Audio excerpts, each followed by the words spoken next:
Though, a load of shadow updates were made to Tower Defense Simulator. In fact, a lot of them were made a while back, but I just never covered them. And in fact, the first one relates to the Patient Zero. The Patient Zero has two things that have changed about it. So initially, when you killed the Patient Zero, it could actually heal upon its death if it used an ability just before it died, and it continued healing after its death. That was fixed and it can no longer happen.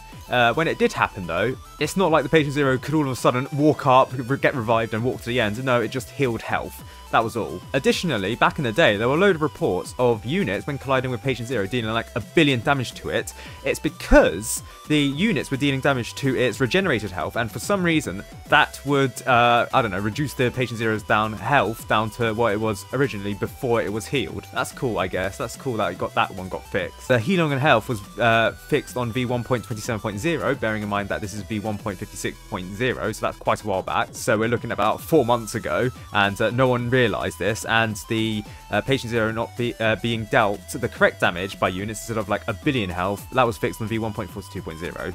Next, there is a fix to the Fallen Titan. So originally, the shockwave that used to appear from the Fallen Titan, the purple one, it used to not appear before 1.53.0, and it was fixed later in that update. Now, with that being said, this tower is still hilariously outdated because of the fact that it still has a forward shockwave, but then it looks like it freezes the towers for some reason, even though it's not meant to freeze the towers. That was probably a glitch made in the Frost Invasion update. And then it still has the ability where it produces a 40 damage shield, even though this feature has been removed since about, I don't know, 2020 with the overhaul update. And it doesn't actually limit the damage of the Fallen Titan to 40 with this. But as you can see, the Electroshocker was still dealing 100 damage even with the shield active. By the way, Patient Zero healing on health, that was made all the way back in August, and people just didn't realise. There's also a glitch where, like, potions are seen underneath the ground. If you hover over it and then you can see the red selector, things are hovering over the ground. Okay, fair enough. Next, in Pizza Party, there was an issue where the Underworld Warden skin, the quest for it, required you to beat Pizza Party a couple of times with the Warden Tower placed down. Initially, when Pizza Party was reworked, that wasn't fixed, or that didn't work properly, and it was later fixed. Now, the same cannot be said for the Nuclear Accelerator and the Badlands Ranger skins, because they require both Polluted Wastelands 2 and Badlands 2 Triumphs, respectively, and that hasn't been fixed yet. But given the fact that the Warden was fixed, we can assume that those will be fixed soon. Next, we've got another thing that's changed or fixed. So in v1.54.0, which actually is a quite recent update, you can see from the icons that the stars from the Neko DJ booth are actually quite small on the icon. But as you can see on the preview, it's now been fixed, so that it's much bigger. So as you can see in this preview of the original Neko DJ booth, you can see the stars here are pretty tiny and basically unnoticeable. And the blow-up version of the icon can show this. The stars here are quite small. Then if you go to the main game and then check out the new DJ booth, you can see that these stars are now blown up correctly to their size. Pretty minor update, but given the fact that they've been fixing skins and telling us about it, I don't know why they didn't tell us that this skin was fixed. Next, we got an issue with the Brawler skin. So as you can see, at level 0, it's not meant to have high heals, but for some reason, you can see in the lobby preview, it does have high heals. And this is not just a glitch with the icon, well, not the icon, but the lobby. So as you can see here on the preview, when you try and select the place down the tower, you can see its high heals actually do appear from level 0 onwards, even though it's not meant to. It gets sunk into the ground, as you can see, but it's not meant to appear like this, because you can see it's like hilariously unconnected to the skin. You can only really see this if you placed it down on a tower or a map, where you can see the clipping of the below part of the heels of the shoes. And as you can see here, yeah, they exist, which they're not meant to. They're meant to be invisible.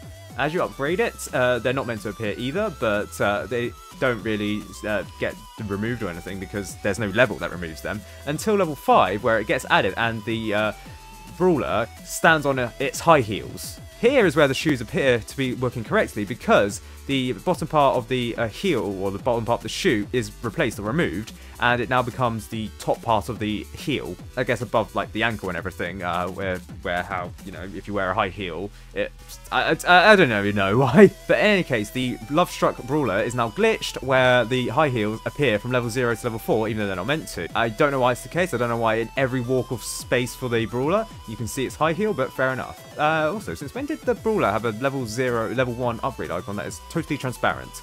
That's odd. I don't think that's meant to happen. It's meant to have an icon there. Huh. Next, we got a change to intermediate mode. Now, I don't know why the developers didn't do this, given the fact that whenever music changes, it's kind of a big deal in the community, especially those that follow Focus and think he's the #1 developer, which, you know, I'm not arguing against. So on his channel, you'll see that there are a load of new uploads for the intermediate mode ambient music, which are no longer survival-based music. So you can see Funky Zombie, Sound the Alarm, Liminal Oblivion, Oasis Plague, Drizzled, Biohazard, Synthesia, and the original one, Containment Breach, that also now plays as well.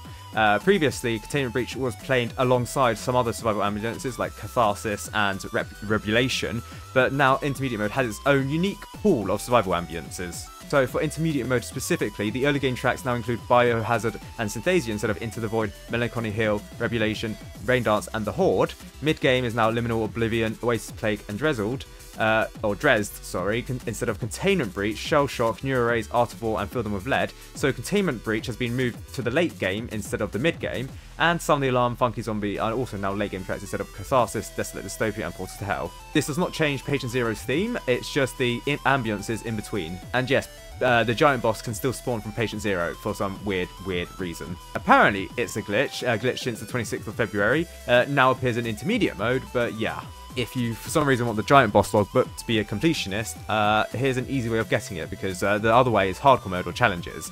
So if you're under the level of 25, or level 50, sorry, because hardcore and challenges are locked to level 50, intermediate mode is your best bet. Next, for the Gravedigger, its abilities timings have changed. So, for example, the Stomp cooldown ability, its stun time has increased from 3 to 5 seconds. Grave Digging, its stun time has increased from 6 to 3 seconds whenever they're used. I don't know how the orders change, probably changing around like Stomp, Grave Digging, and the Triumph Shoal abilities. And the Triumphing Shoal ability has changed so that it's sometimes always 6 seconds now instead of varying between 5 to 8 seconds. It can now spawn the Hazmats with a 20% chance and a 0.15 second delay. The Enraged can spawn with a 30% chance and 0.1 second delay. Normal Boss can spawn in, but its chances increase from 6.67 to 50%, having moved from easy mode to casual mode, and the delay has decreased from 0.5 to 0.25.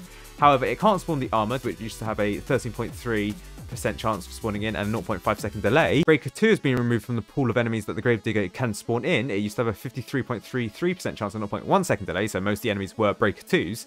And it can no longer spawn in the Bolt, which is a easy mode exclusive enemy, having moved from easy mode to casual mode.